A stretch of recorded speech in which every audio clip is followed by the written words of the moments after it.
sortir de la salle. Ouais, sortir de Je la pense salle. que C'est parfait. La de tension, Carter, c'est on bien. pourrait Il est en peut-être train de se sortir de la ralentir. salle. Le sang, il est en train de passer. On Ouais, a c'est le bien de calcium, sortir, c'est bien de l'hypinogène. Vous Il ne sentez manque plus bien, que vous les allez gars. Vous voulez pas le faire va arrêter prendre un formé là, verre. moi je peux rien Ouais. faire, c'est Très bien. C'est bon. médical. Nous, nous, on transfuse le malade, hein, cher ami. Et est-ce que tu peux au moins faire un packing, faire quelque Bah, chose j'ai rien. Tu veux qu'on deux appelle le baquets, radiologue interventionnel? compresse, je sais pas. Je sais Ça pas quoi saigne faire. ou pas Bah, bien sûr, ça saigne toujours. C'est un On bon- demande au radiologue Qu'est-ce s'il qu'on peut a- appeler On le va radiologue. s'arrêter là. Pas si catastrophique. Bravo. Avec.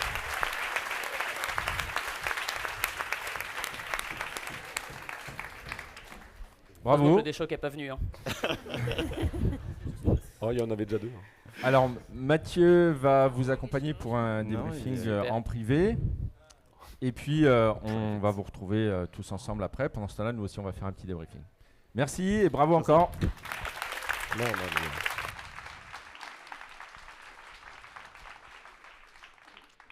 Alors, bon, scénario particulier. Petite question, qui a déjà vécu une situation où l'une de ses consoeurs, l'un de ses confrères faisait un pépin de santé sur son lieu de travail? Ouais, une personne sur 10, une personne sur 15 à peu près. Bon, c'est quelque chose qui peut arriver, hein. On peut tout à fait faire un malaise ou un pépin de santé. Très clairement, vous l'avez deviné, l'un des objectifs de cette simulation, c'était de discuter facteurs humains et de discuter en particulier un certain nombre de compétences comme la priorisation des tâches dans une situation qui s'apparente à une situation de multiples victimes. Alors, ça aurait été difficile de recréer une réelle situation de victimes multiples, surtout au bloc opératoire. Ce qu'on va discuter dès qu'ils seront en train de débriefer de leur côté, ce sera quels sont les éléments qu'on peut rattacher à des compétences non techniques, et qui auraient pu être, on va dire, optimisées ou qui ont été peut-être parfaitement réalisées sur cette situation-là. Alors j'aimerais quand même pour commencer que l'un ou l'une d'entre vous dans le public nous fasse un rapide résumé de ce qui s'est passé. Est-ce que quelqu'un se sent en 2 phrases, en 3 phrases, nous dire qu'est-ce qui s'est passé? Quelqu'un veut bien? Je commence. C'était donc une intervention chirurgicale en garde sur laquelle est venu se greffer. Qui veut bien prendre la suite? Qu'est-ce qu'il a fait le chirurgien? Crise cardiaque, malaise. De quoi il s'est plaint? Douleur thoracique, ouais, sensation effectivement de malaise, douleur thoracique, des sueurs. Et puis à un moment donné, il a été obligé de s'asseoir. Voilà. Donc on ne sait pas si c'est un syndrome coronarien aigu ou d'autres étiologies. Mais en tout cas, est-ce que ça a l'air sérieux pour vous, ce qui lui arrive? Oui, ok. Et puis est venue se rajouter une 3e situation. C'est l'infirmière de bloc opératoire. Qu'est-ce qu'elle a fait, elle? Un malaise. Vous êtes d'accord avec ce mot? Ouais. Est-ce qu'il a l'air sérieux, ce malaise? Non, on ne sait pas. Peut-être. Ok. Enfin, on en a presque oublié la situation de départ. C'était quand même le patient. Comment on pourrait définir ce qu'il est en train d'arriver au patient en péropératoire? Une hémorragie. Hémorragie sérieuse, sévère, pas sévère? Ouais, sévère. Hein, on n'a plus les constantes affichées, mais une tachycardie conséquente, un saignement clinique dans le champ opératoire, dans l'aspi qui est en train de progresser, et puis une hypotension artérielle qui les a motivés d'ailleurs pour avancer vers la transfusion et vers l'administration de thérapeutiques anti-hémorragiques, on va dire, de façon générale. Donc 3 situations qu'on peut essayer de grader en fonction de leur sévérité, de leur gravité et de leur priorisation. Alors qu'est-ce que vous avez pensé de la façon dont ils ont priorisé les choses? Parfait. Vous êtes strasbourgeois, monsieur, c'est ça? Qui ce serait? Ouais. Ah, parfait. Bah, ils se sont séparés les victimes. Là, un des deux, enfin je sais plus si c'était l'interne ou le senior qui s'est mis sur, qui s'est occupé du chirurgien et l'autre qui est resté sur le patient qui était opéré. Eliade qui est resté sur le patient opéré pour aider sur les thérapeutiques de l'hémorragie.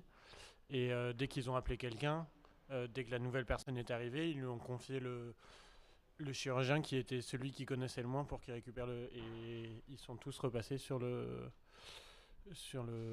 patient qui était opéré. D'accord, vous n'avez pas parlé de Libo. Et l'IBOD, si, ils s'en occupaient aussi, mais un petit peu moins, vu qu'elle était moins grave dans leur priorisation.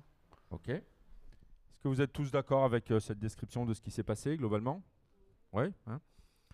Alors, c'était la difficulté première de ce scénario, c'est-à-dire qu'on avait de façon simultanée plusieurs événements dont il n'était pas toujours évident de classer le degré de sévérité. Effectivement, la façon dont Libaud décrit la survenue de son malaise et un certain nombre de ses signes cliniques sont plutôt rassurants, mais on peut se faire avoir. À l'inverse, ce qui est décrit par le chirurgien est plutôt inquiétant. On va essayer de parler de chacune de ces trois prises en charge et puis on va essayer de parler de la globalité. Okay ?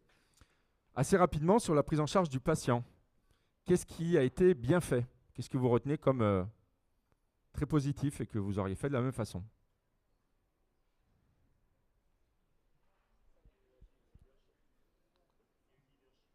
Ouais, l'organisation avec une prise de leadership du médecin. D'ailleurs, ils sont plutôt très bien organisés. Hein. On va dire les rôles naturels étant respectés, c'était plutôt logique, mais on aurait pu imaginer qu'avec le stress, ils aient eu du mal à conserver ce leadership. Ensuite, est-ce qu'ils ont formalisé et verbalisé à voix haute ce qui est en train de se passer? Oui, le saignement, ils l'ont effectivement bien dit. Alors après, c'était interrompu par d'autres événements, mais ils l'ont bien dit. Et puis pour la suite, sur le plan technique, il y avait un certain nombre de traitements qu'on pourrait discuter. Ce n'est pas l'objet de ce scénario que de discuter de la prise en charge du choc hémorragique, mais globalement, on peut dire que leur prestation technique était plutôt pas mal. Alors avant de continuer, j'aimerais vous faire voter et on va demander à notre jury une note, enfin 3 notes pour ces prestations. C'est parti. 17, 17 et 16.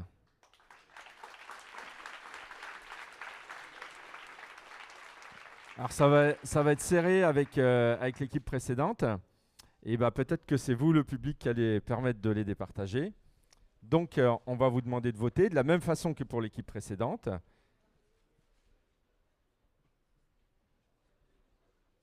Voilà, donc vous pouvez flasher le code Slido et évaluer avec une note de 1 à 5 la prestation de l'équipe de Strasbourg.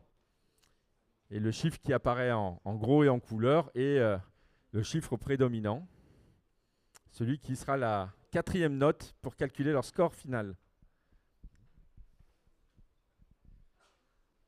5 ou 4. Il n'y a vraiment pas le même volume sur chaque micro. Je vais rester sur celui-là, je crois.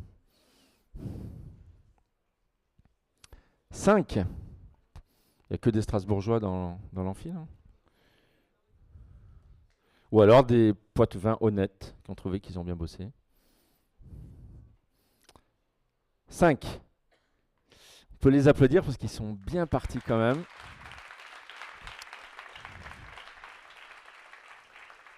Donc si on revient à notre scénario, à la façon dont ils ont déroulé leurs compétences, en particulier sur les aspects techniques, ils ont plutôt fait les choses de façon très satisfaisante sur la gestion du choc hémorragique. Et je vous propose qu'on s'intéresse surtout aux compétences non techniques.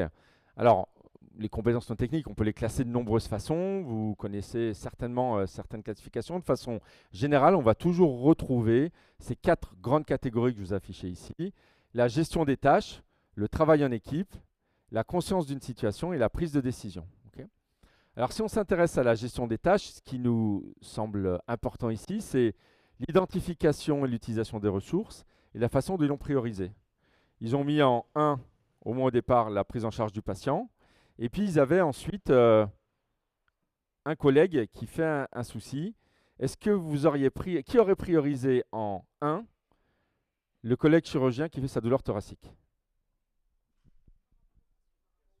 par rapport au patient? On est globalement d'accord que l'infirmière de bloc opératoire a l'air d'être moins grave que les 2 autres. Eux, ils ont fait un classement 1, patient au bloc, 2, collègue chirurgien, 3, IBO. Qui aurait mis le collègue chirurgien en 1? Ah, c'est pas parce qu'il est chirurgien. Hein. Alors, la vraie question, c'est de savoir qu'est-ce qu'il est en train de faire, ce monsieur. Est-ce qu'il est en train de faire un syndrome coronarien aigu? Est-ce qu'il est en train de faire une salve de TV? Est-ce qu'il est en train de faire une embolie pulmonaire massive? Comment est-ce qu'on aurait pu, de façon assez simple, essayer d'avoir quelques informations en plus? Alors, une échographie, effectivement, ça peut aider. Si on a l'échographe, c'est un geste qu'on peut faire très rapidement. Le scopé, c'était un des éléments qui était attendu, en tout cas qu'on pouvait leur proposer. Le sortir de salle, ouais. Donc appeler de l'aide et le sortir de salle. Ouais, alors le sortir de salle, oui. On peut prendre voilà, du matériel de transport, un scope, un saturomètre de transport, ouais, ou de la pièce à côté. Alors on est au bloc opératoire, donc on a peut-être la chance, surtout au début de la garde, d'avoir d'autres salles de disponibles. L'inconvénient, c'est qu'on va disperser nos ressources. Donc l'idéal, ce serait d'avoir du matériel de transport qu'on puisse tout de suite mettre en place et dès qu'on a un renfort, le mettre dans une autre pièce avec une autre équipe qui s'occupe de lui, effectivement peut-être faire une échographie ou en tout cas démarrer une prise en charge. Quel est l'autre problème induit par le fait que le chirurgien fait ce malaise? Bah ouais, c'est qu'il n'y a plus de chirurgien. Donc ça, ils l'ont plutôt très bien fait. Très rapidement appelé un renfort et un chirurgien qui puisse remplacer le chirurgien d'avant, surtout que c'était en train de saigner et que si on n'a pas de chirurgien, on ne va pas régler le problème hémorragique. Donc la priorisation, en fait, c'est non seulement de choisir l'ordre dans lequel on va faire les choses, mais de réévaluer de façon permanente quelle situation semble prioritaire par rapport à une autre, en sachant que c'est quelque chose de dynamique et qu'une situation qui peut nous sembler non prioritaire peut le devenir. Si l'IBO, à un moment donné, perd des connaissances, ou si elle se mettait à vomir du sang, probablement qu'elle serait remontée dans la priorité de nos 3 patients simultanés. Le deuxième point important qu'on voulait discuter, c'était le travail en équipe.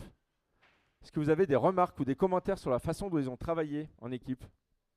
À part le fait qu'effectivement, il y avait un plutôt bon leadership.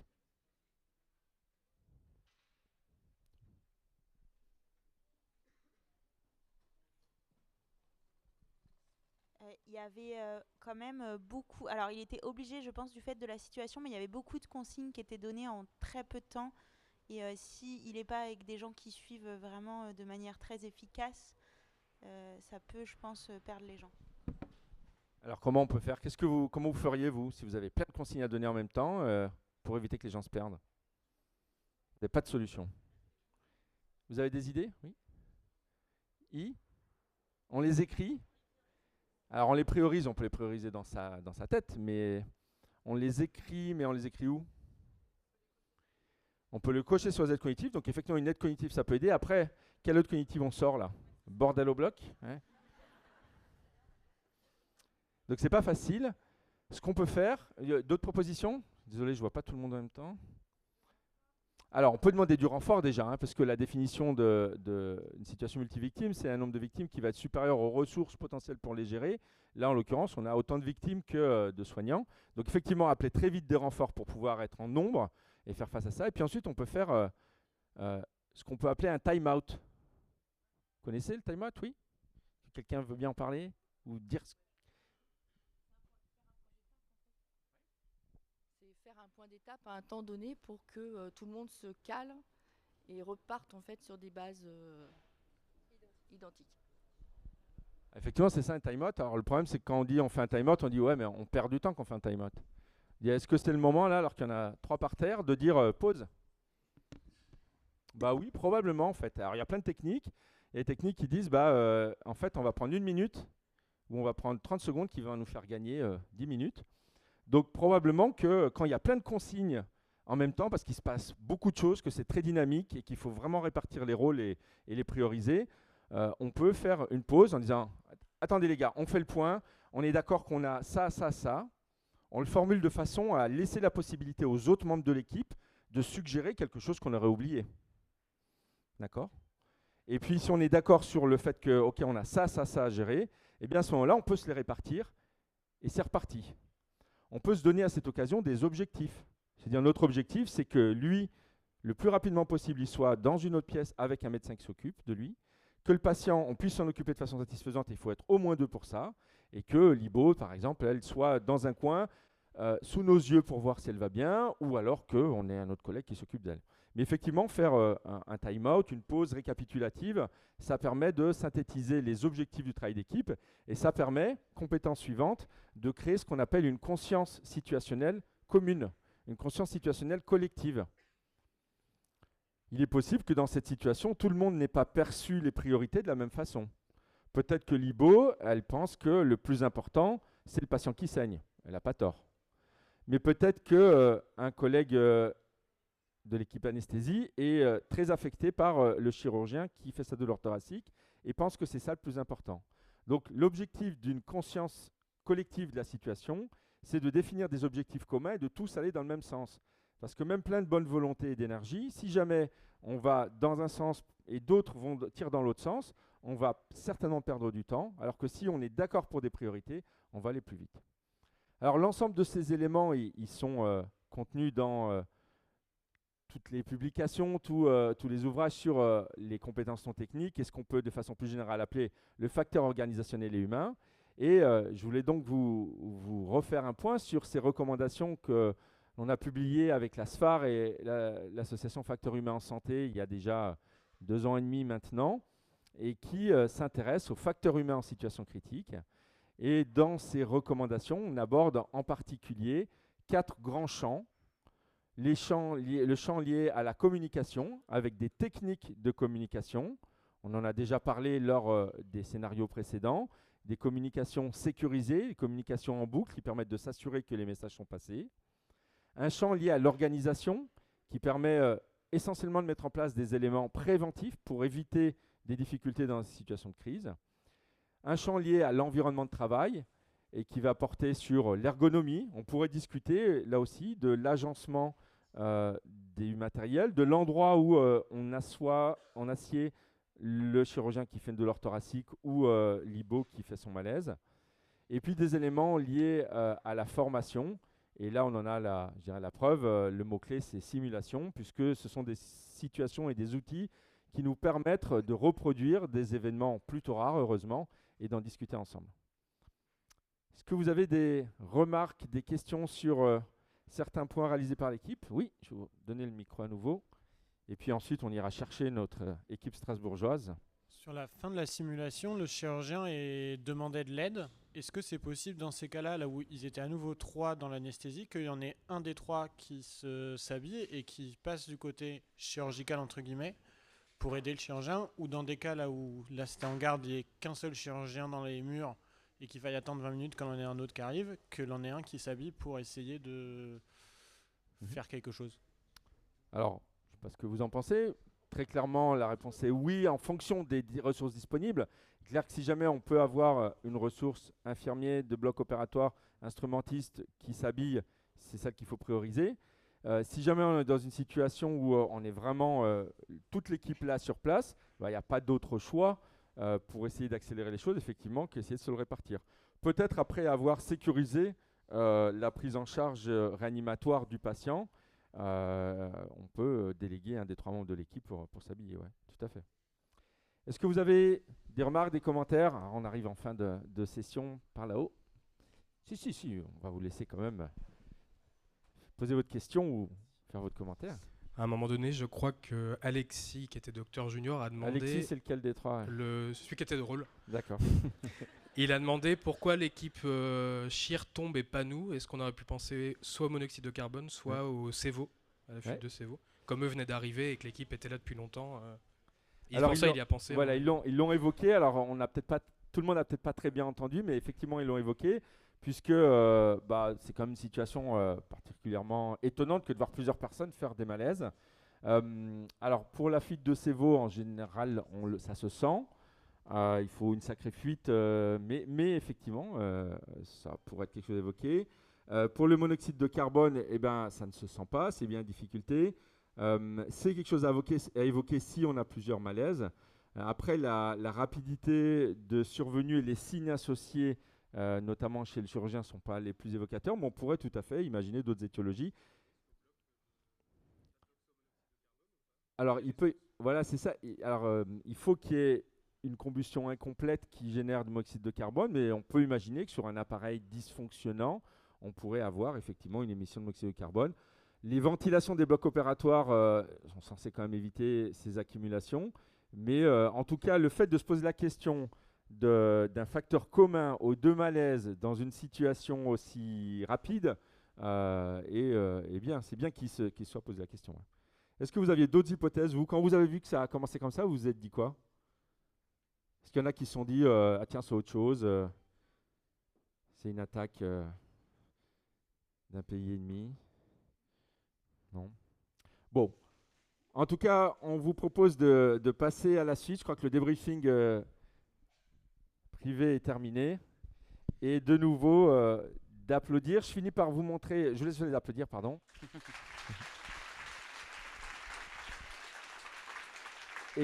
Et comme on a parlé d'aide cognitive, donc cette année, la SFAR a publié sa 50e aide cognitive. Et parmi ces aides cognitives, il y a un certain nombre d'aides cognitives dédiées au trauma, qui sont en particulier réalisées par le comité Acute, en complément de celles réalisées par le comité Analyse et Maîtrise du risque. Et ces aides cognitives dédiées au trauma comportent une aide cognitive qui n'est pas strictement adaptée à ce soir, mais qui est une aide cognitive dédiée au principe de prise en charge d'un afflux massif de victimes, ou dans le contexte nombreuses victimes. Je ne l'ai pas détaillé ce soir parce qu'il y a beaucoup d'éléments qui sont liés à l'environnement qui n'est pas celui du bloc opératoire, mais je vous invite tranquillement à consulter cette aide cognitive également. Voilà.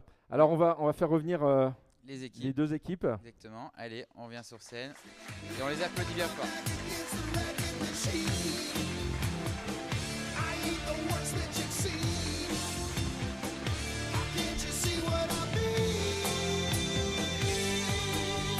Ils sont en plus ultra fair-play, c'est génial. Alors, on va commencer par la première équipe, donc l'équipe de Poitiers, qui a obtenu une note incroyable de 16,25 sur 20. On les applaudit très fort.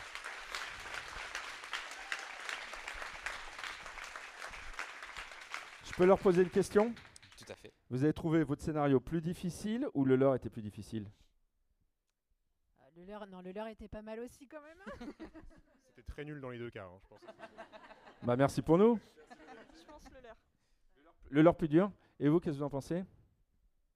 À vrai dire, on est expert du faux bloc opératoire à Strasbourg.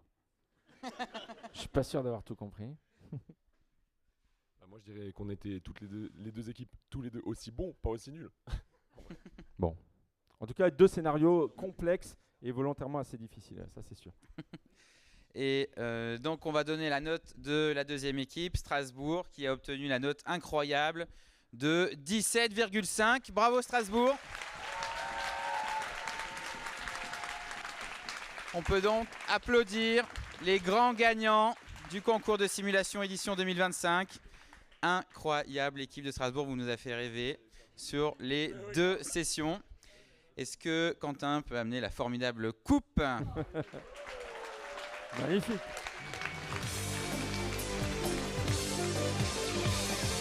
Ouais.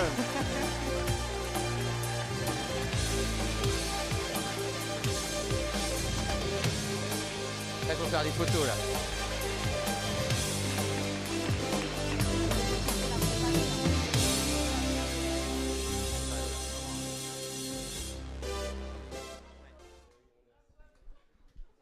Alors on va les regrouper pour une photo et puis probablement que pour beaucoup d'entre vous ça va être le moment d'aller attraper un train ou un avion, une voiture. Et viens avec eux. On va faire une photo avec les le deux coach, équipes au évidemment. complet et puis les coachs. Et puis pour Bien sûr.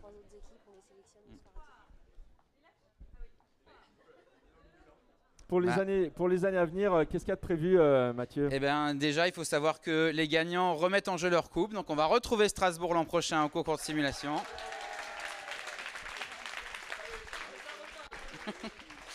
Et les 3 autres équipes seront sélectionnées lors du Sfarathon qui est organisé au congrès de Ouillard.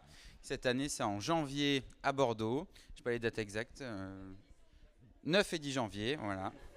Donc ça veut dire que si on veut participer, qu'est-ce qu'il faut faire? Et si vous voulez participer, il faut trouver des collègues à vous de vos villes qui viennent au congrès de Ouillard. Il y aura le concours Sfarathon et les 3 villes gagnantes seront les 3 villes sélectionnées pour le concours de simulation de l'édition 2026. Parfait. Voilà. On les applaudit très fort une dernière fois. Félicitations.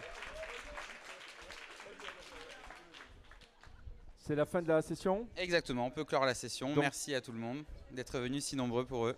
Et merci au comité jeune et merci à tout le monde de la participation à ce Merci. congrès d'Asphar.